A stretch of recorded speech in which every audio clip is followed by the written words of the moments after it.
My name is Jen Hensick and I'm the District Ranger on the Missoula Ranger District of the Lolo National Forest.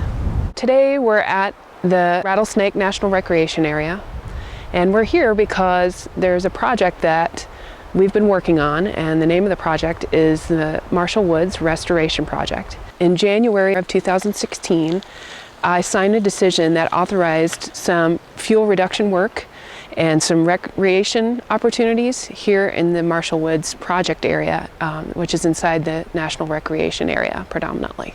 One of the really important things about the Marshall Woods project is that it really is a connection to the cohesive strategy. And the cohesive strategy is made up of three elements: community wildfire response, creating resilient landscapes, working with fire-adapted communities. In the Rattlesnake National Recreation Area, we're surrounded by private residences and private lands. So we have opportunities to work on both sides of the fence, so to speak. We're working on National Forest System lands and working on private lands to make treatments more effective and private lands more defensible. And we've been really fortunate here in the Missoula area to work with our Department of Natural Resources and Conservation. Our representative is Angela Wells, and she's been instrumental in having some conversations with our neighbors here adjacent to our lands in the Rattlesnake.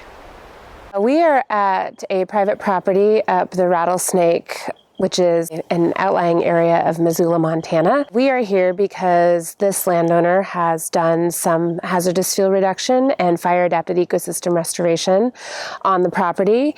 And this is actually a type of project that we are repeating on several other properties in the area adjacent to the Forest Service Marshall Woods project. This does not typify the recent wildland-urban interface development. You know, these are a lot of historical residences, historical private properties. This canyon is at risk from wildfire coming from the west. We have some heavily vegetated drainages to the west, and our prevailing winds also come from the west.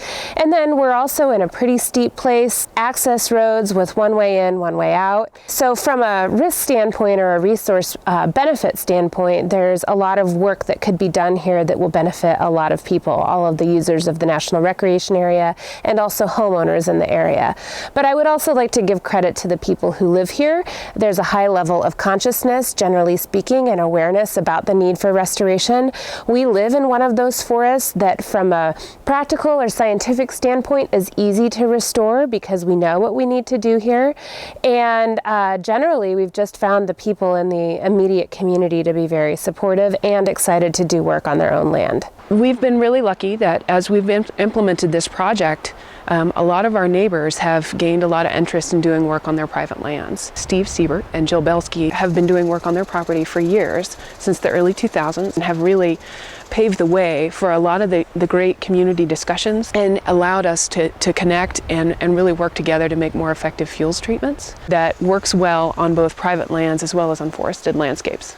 Steve and Jill happen to be forestry professors at the University of Montana, and because of that, they've had some really deep and valuable conversations with their neighbors, and it buys a lot of instant credibility. So we're lucky here in this particular area and across the Missoula Valley, really, to have that influence of the university. My name is Steve Siebert, and we are in the Upper Rattlesnake, about 4 miles up Rattlesnake Drive near the trailhead for Woods Gulch and for the Rattlesnake Trailhead, and we own about 6 acres. When we moved here in 2000, what you see directly behind me was a large stand of juniper next to a wood deck, and the hillside had probably about twice as many large trees and a dense understory of young ponderosa pine and Doug fir, 10 to 15 feet tall. When we first moved here, we were immediately concerned about the fire danger. The first thing we did was remove the juniper, and then over a period of time, gradually 15 years worth of effort, removing the understory trees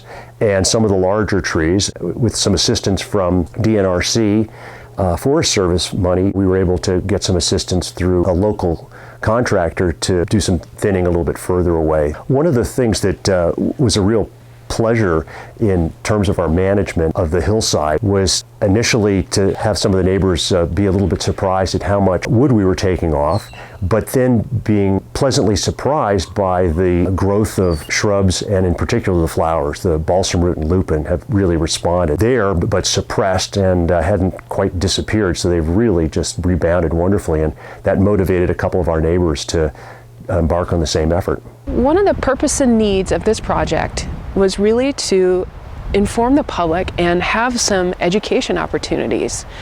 And the Marshall Woods Project is an excellent place to do that because it's so close to town. Given that that was such an important part of the project, we decided to hire a restoration education specialist, and that individual is Dave Atkins. I'm out here on a mountain bike, riding around, meeting with people that are hiking and biking themselves and explaining and asking them what they think and if they have questions. And then we have signboards at all of the trailheads with maps and explanation of what's going on, so that people aren't surprised when they come in and they can see that the thinning's going on or has been going on, that there are weed treatments and there's some erosion issues that are being resolved.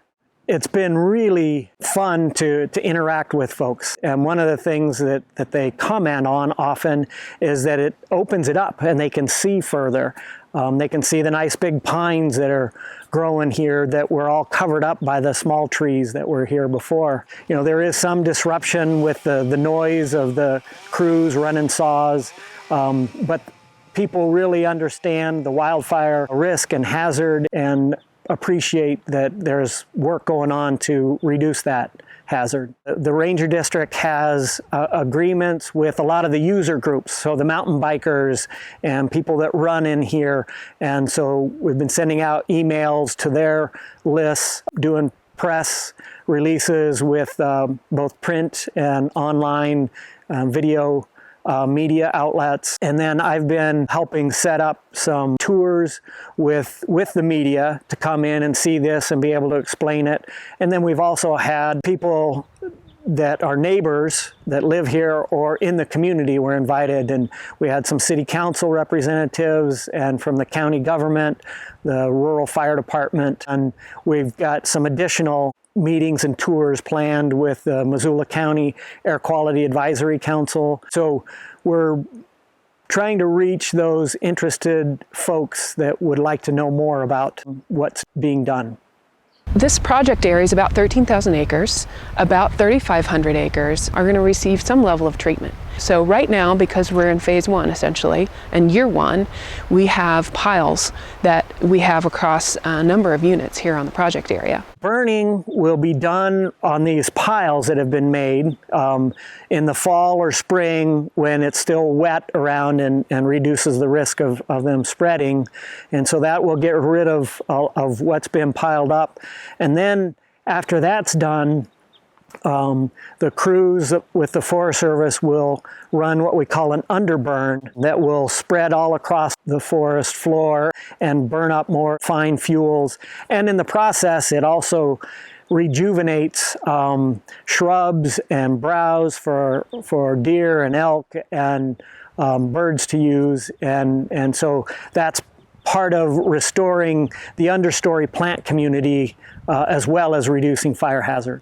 There is no timber harvest going on within the National Recreation Area. Over in Marshall Canyon, outside of the National Recreation Area, there is some harvest that will be occurring.